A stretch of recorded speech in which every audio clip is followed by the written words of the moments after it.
नमस्कार। Breaking news में बड़ी खबर। क्या अखिलेश यादव आतंकवादी है?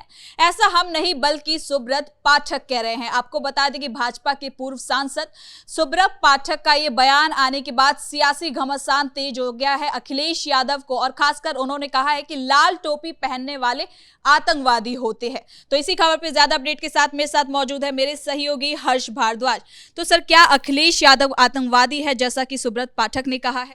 देखिए, अखिलेश यादव लगातार प्रेस कॉन्फ्रेंस कर रहे थे और अखिलेश यादव की तरफ से सुब्रत पाठक पर भी तंज कसा गया था और सीएम योगी आदित्यनाथ पर भी तंज कसा गया था और दोनों डिप्टी सीएम पर भी तंज कसा गया था। हालांकि क्या अखिलेश यादव ने कहा वो हम बाद में बताएंगे, लेकिन सबसे पहले ये जो खबर है वो बता देते हैं कि आखिर क्यों आतंकवादी शब्द पर इतना बवाल मचा हुआ है। दरअसल सुब्रत पाठक की तरफ से अखिलेश यादव को आतंकवादी कहा गया है और ये कहा गया कि जो भी लाल टोपी पहनता है वो आतंकवादी है। अब इस पर बवाल मचना तो तय था और उत्तर प्रदेश की सड़कों पर अब समाजवादी पार्टी के कई कार्यकर्ता और नेता उतरने की तैयारी कर रहे हैं कि आखिर अखिलेश यादव को आतंकवादी क्यों कहा गया। हालांकि ये प्रदर्शन लखनऊ के अंदर होगा, इसकी अभी आधिकारिक पुष्टि तो नहीं हुई है, लेकिन कुछ नेताओं के बयान सामने आए हैं और उनकी तरफ से कहा गया है कि लखनऊ में हम इस बात को लेकर प्रदर्शन करेंगे क्योंकि बीजेपी के नेता उल जलूल बयान दे रहे हैं और कुछ भी अखिलेश यादव के लिए कह दे रहे हैं, जबकि अखिलेश यादव एक बड़ा चेहरा है। अखिलेश यादव पूर्व मुख्यमंत्री रह चुके हैं और उनके लिए ऐसी भाषा का इस्तेमाल करना कहीं ना कहीं आपत्तिजनक है और सुब्रत पाठक पर कार्रवाई होनी चाहिए। खैर, ऐसा होगा या नहीं होगा ये तो वक्त ही बता पाएगा, लेकिन सुब्रत पाठक को लेकर पहले भी बयान दिया गया था काले चश्मे को लेकर, जिस पर पलटवार सुब्रत पाठक का आया है।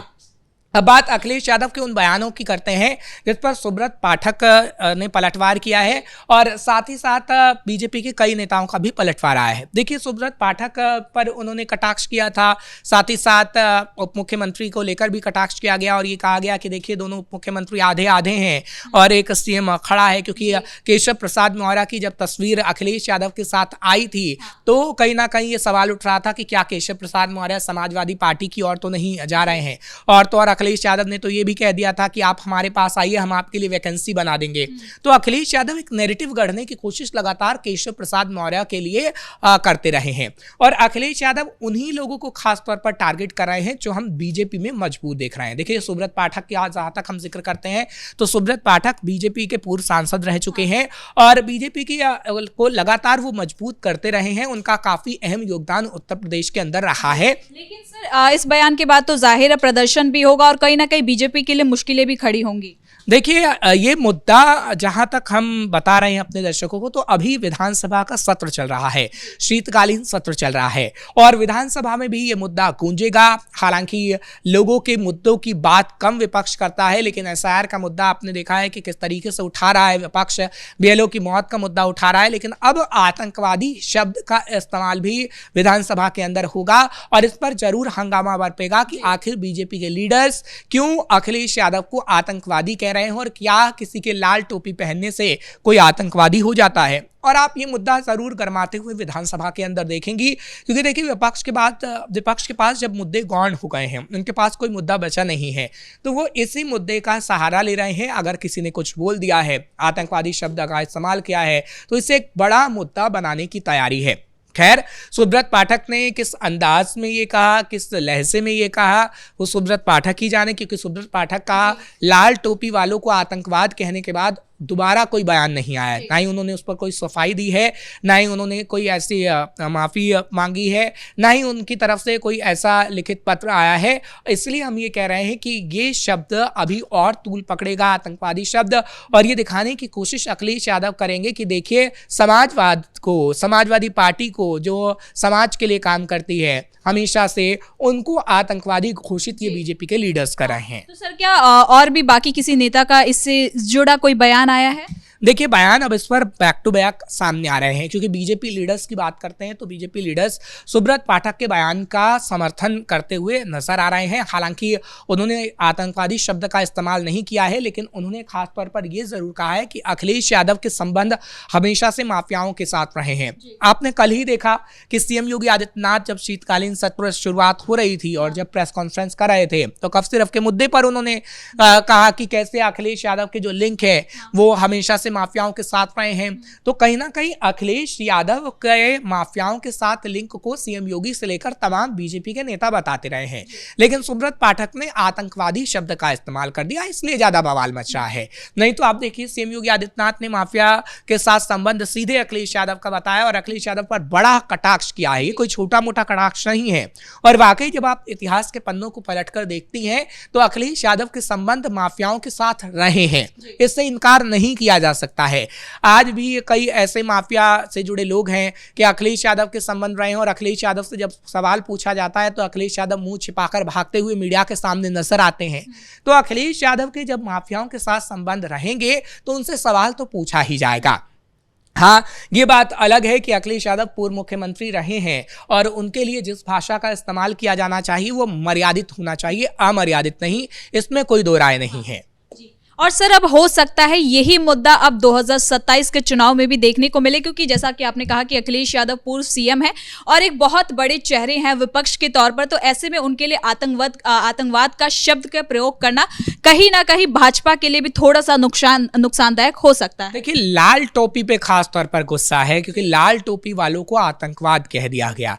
और अखिलेश यादव की जहां तक हम बात करते हैं तो अखिलेश यादव इस पर बाकायदा मीडिया के सामने कुछ बात जरूर कहेंगे, क्योंकि काफी दिनों से सुब्रत पाठक और अखिलेश यादव के बीच आप सोशल मीडिया अकाउंट खंगालेंगी तो कोई पहला दिन नहीं है जब ऐसी बातें कही गई हों। तकरीबन एक हफ्ते से दोनों के बीच तकरार चल रही है, लेकिन ये तकरार आतंकवादी शब्द तक पहुंच गई और आगे आने वाले समय में भी आप देखेंगे कि सुब्रत पाठक और अखिलेश यादव के बीच ऐसे ही जुबानी जंग चलेगी। क्योंकि देखिए, राजनीति की अगर बात करते हैं तो राजनीति में एक दूसरे नेता पर आरोप लगाए ही जाते हैं और राजनीति में हम अक्सर ऐसा देखते हैं। लेकिन अभी ये जुबानी जंग और तेज होने वाली है, क्योंकि आपने ठीक कहा कि 2027 का चुनाव नजदीक है, 2025 अब खत्म होने जा रहा है।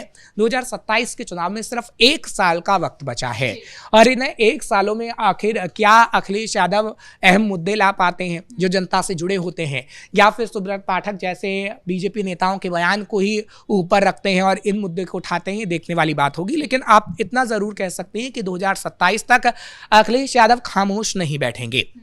अखिलेश यादव अगर कोई भी बीजेपी का नेता प्रतिक्रिया देता है तो उस मुद्दे को उठाने की कोशिश करेंगे। असल में एक इस पे भी जानना चाहूंगी, जो अखिलेश यादव ने कल जब सीएम योगी संबोधन दे रहे थे, जब बीच में सीएम योगी करे थे और साइड में दोनों डिप्टी सीएम खड़े थे, जब जैसा कि आपने जिक्र भी किया स्टार्टिंग में, तो उसमें वो कहते हैं कि एक पूरा और 2 आधे आधे, इसका क्या मतलब हुआ? देखिए, अखिलेश यादव की अगर हम बात करें तो अखिलेश यादव पहली बार नहीं है जब दोनों मुख्यमंत्रियों पर कटाक्ष करते रहे हों। वो कहते हैं कि उप मुख्यमंत्री को सिर्फ दिखावे के लिए रखा गया है और योगी आदित्यनाथ सारा कार्यभार संभाल रहे हैं। योगी आदित्यनाथ दोनों उप मुख्यमंत्री को तवज्जो नहीं देते। और केशव प्रसाद मौर्य के लिए तो मैंने जैसा पहले भी कहा कि उन्होंने ये कह दिया था कि हम वैकेंसी रख देंगे, आप आ जाइए। अरे, आप ऐसी बात करते हैं लेकिन आपके यहाँ वैकेंसी कहाँ है? आप खुद ही सीएम बनेंगे। क्या आप केशव प्रसाद मौर्य को अपनी पार्टी में लाकर सीएम बना सकते हैं? क्या आप इसका दावा करते हैं कि आगे आने वाले समय में अगर केशव प्रसाद मौर्य मान जाते हैं तो केशव प्रसाद मौर्य को आप सीएम बनाएंगे? क्या आप ये ऐलान कर सकते हैं? अखिलेश यादव ये ऐलान नहीं कर सकते हैं। ना अखिलेश यादव ये ऐलान कर सकते हैं कि वो किसी मुस्लिम को सीएम बनाएंगे, ना अखिलेश यादव ये ऐलान कर सकते हैं कि आगे आने वाले समय में वो उत्तर प्रदेश का विकास करेंगे। वो सिर्फ एक नैरेटिव गढ़ना जानते हैं, चाहे फिर उप मुख्यमंत्री को लेकर हो। नैरेटिव तो एक ये भी गढ़ा जाता है कि सीएम योगी और केशव प्रसाद मौर्य में नहीं बनती है। देखिए, ऐसा कुछ भी नहीं है। केशव प्रसाद मौर्य और सीएम योगी की अगर बात करें तो तालमेल हमेशा से रहा है। हाँ, कुछ चीज़ें होती हैं जिसमें मनमुटाव होता है। देखिए, मतभेद हमेशा से रहते हैं, चाहे मेरे और आप में बीच मतभेद हो, लेकिन मनभेद नहीं होना चाहिए। मतभेद होते हैं तो एक टेबल पर बैठकर बातचीत से सुलझाए जा सकते हैं, लेकिन अगर मनभेद होता है तो रिश्तों में गांठ पड़ जाती है। और मनभेद नहीं लगता है कि सीएम योगी आदित्यनाथ और केशव प्रसाद मौर्य में है। मतभेद हर जगह होता है। मतभेदों को बीजेपी हमेशा से सुलझाने की कोशिश करती आई है और ऐसा नहीं है कि किसी पार्टी में मतभेद नहीं हुआ है। हर एक पार्टी में मतभेद होता है, उस मतभेद को सुलझाने की कोशिश की जाती है और पिछले दिनों जो बीजेपी में मतभेद था उसे सुलझा लिया गया था। कोई मतभेद अब नहीं है, कोई मनभेद नहीं है और केशव प्रसाद मौर्य और सीएम योगी आदित्यनाथ के बीच रिश्ते काफी अच्छे हैं, जिसकी तस्वीर हमेशा से देखने को मिलती आई है। बहुत बहुत धन्यवाद सर इन तमाम जानकारी के लिए। तो कुल मिलाकर सुब्रत पाठक का ये जो बयान है वो आने वाले समय में बहुत ज्यादा तूल पकड़ सकता है, क्योंकि इसमें अखिलेश यादव और समाजवादी पार्टी को टारगेट किया गया है। अब देखने वाली बात होगी कि इस पे अखिलेश यादव की तरफ से और समाजवादी पार्टी की तरफ से क्या कुछ प्रतिक्रिया निकलकर सामने आती है। कैमरा पर्सन राजकुमार के साथ मैं सृष्टि शाह।